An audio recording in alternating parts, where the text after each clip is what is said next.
Hi all, welcome to Joe movie world. Coat stealing പടം കണ്ടു. ഒരു ബ്ലാക്ക് ഡാർക്ക് കോമഡിയിൽ വന്നിട്ടുള്ള ഒരു കിടിലൻ പടം. എനിക്ക് ഭയങ്കര ഇഷ്ടപ്പെട്ടു. ആ ഇഷ്ടപ്പെടാനുള്ള കാരണം എന്ന് പറയുന്നത് അതിന്റെ ഏറ്റവും ഒറ്റ വചനത്തിൽ പറയുകയാണെങ്കിൽ കഥ പോകുന്ന രീതിയാണ് എന്നെ ഏറ്റവും വളരെ ഇമ്പ്രസ് ചെയ്തത്. ഇനി പടത്തിനെ കുറിച്ച് പറയുകയാണെങ്കിൽ ഡാരൻ അർണോസ്കിയാണ് ഇത് ഡയറക്ട് ചെയ്തേക്കുന്നത്. ഓസ്റ്റിൻ ബട്ട്ലർ മറ്റേ ഡ്യൂൺ പടത്തിലുള്ള വില്ലനില്ലേ ആള്, പിന്നെ സോയി മറ്റേ ബാറ്റ്മാൻ പുതിയ പടത്തിൽ വന്ന നായിക, ഇവരാണ് ഇതിൽ മെയിൻ റോള് വന്നേക്കുന്നത്. പിന്നെയും കുറെ ആൾക്കാരുണ്ട്, മാറ്റ് സ്മിത്ത്, പിന്നെ ഇതിൽ വിൻസെന്റ് സംഭവം ഡയർ ഡെവിളത്തെ വില്ലനില്ലേ ആള് ഇതിലുണ്ട്. പക്ഷെ നിങ്ങൾ ആളെ ചിലപ്പോൾ ഇതിൽ മനസ്സിലായി എന്ന് വരില്ല. കാരണം ആളൊരു ജൂ ആയിട്ടാണ്, കഥാപാത്രമായിട്ടാണ് വരുന്നത്. ഭയങ്കര മേക്കപ്പും കോസ്റ്റ്യൂമും ആയതുകൊണ്ട് പെട്ടെന്ന് ചിലപ്പോൾ നിങ്ങൾക്ക് മനസ്സിലായത് വരില്ല. പക്ഷെ ഞാനിത് ആരാന്ന് വെച്ചാൽ പിന്നെയാണ് ഞാൻ നോക്കിയപ്പോൾ മനസ്സിലായത് വിൻസെന്റ് തന്നെയാണെന്ന് മനസ്സിലായത്. അപ്പൊ അങ്ങനെ പല കാരണങ്ങളാൽ ഈ പടത്തിന് കുറെ കാരണങ്ങളുണ്ട്. അതിൽ ഏറ്റവും വലിയ കാരണം ഞാൻ ആദ്യം പറഞ്ഞ പോലെ തന്നെ ഇതിന്റെ ആ ഒരു സ്റ്റോറി പേസിംഗ് ആണ്. പേസിംഗ് മാത്രമല്ല, കഥ പോകുന്ന രീതി, ആ അൺപ്രഡിക്റ്റബിലിറ്റി, അതാണ് ഇതിന്റെ ഹൈലൈറ്റ്. പിന്നെ ഓസ്റ്റിൻ ബട്ട്ലറൊക്കെ നല്ല ഇപ്പോൾ വളർന്നു വരുന്ന റൈസിംഗ് സ്റ്റാർ ആണ്. ഡ്യൂണിലൊക്കെ പെർഫോമൻസ് പോലെ ഓരോ പടത്തിലും ഓരോ different kind of energetic performance എന്ന് പറയില്ലേ, അതാണ് ഓസ്റ്റിൻ ബട്ട്ലർ. സോയ്ക്ക് ത്രൂ ഔട്ട് ഇല്ല പടത്തില്, പക്ഷെ ഉള്ള സീൻസ് ഒക്കെ വളരെ ഇമ്പാക്റ്റബിൾ ആയിട്ട് ഇവരുടെ കെമിസ്ട്രി ഒക്കെ നല്ല രസമായിരുന്നു. പിന്നെ ഇതില് ഞാൻ പറഞ്ഞില്ലേ വിൻസെന്റ് ജൂ, പിന്നെ അവരുടെ ആ റോളൊക്കെ കുറച്ച് കണ്ട നിങ്ങൾക്ക് മനസ്സിലാവും. കുറച്ച് സ്പോയിലറിലൂടെ ഞാൻ പറയുന്നില്ല. ഞാൻ പറഞ്ഞില്ലേ ഇതിന്റെ ഒരു അൺപ്രഡിക്റ്റബിലിറ്റി, അതായത് ആദ്യത്തെ ഒരു അരമണിക്കൂർ ഇങ്ങനെ കഥ പോയിക്കൊണ്ടിരിക്കും.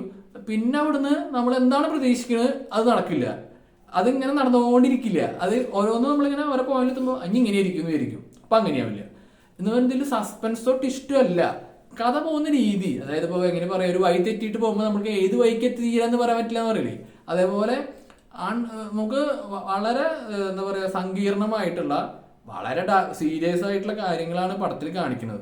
പക്ഷെ ഒരു ഡാർക്ക് കോമഡി അല്ലെങ്കിൽ ബ്ലാക്ക് ഹ്യൂമർ പോലെയാണ് ഇവർ പ്രസന്റ് ചെയ്തേക്കുന്നത്.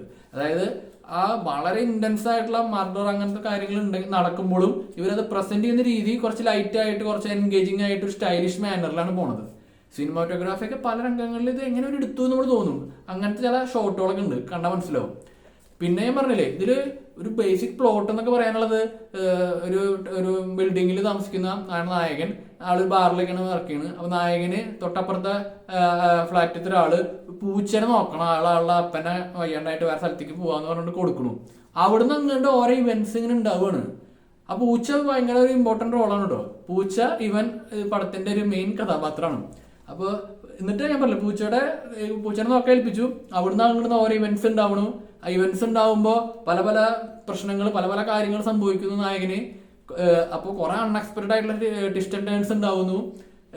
എന്നിട്ട് അതങ്ങനെ മുന്നോട്ട് പോയി എന്താ പറയാ ഒരു കൊമേഴ്ഷ്യൽ പടത്തില് വേണ്ട ഒരു നല്ല എൻഡിങ്ങിൽ അവസാനിക്കുന്നു.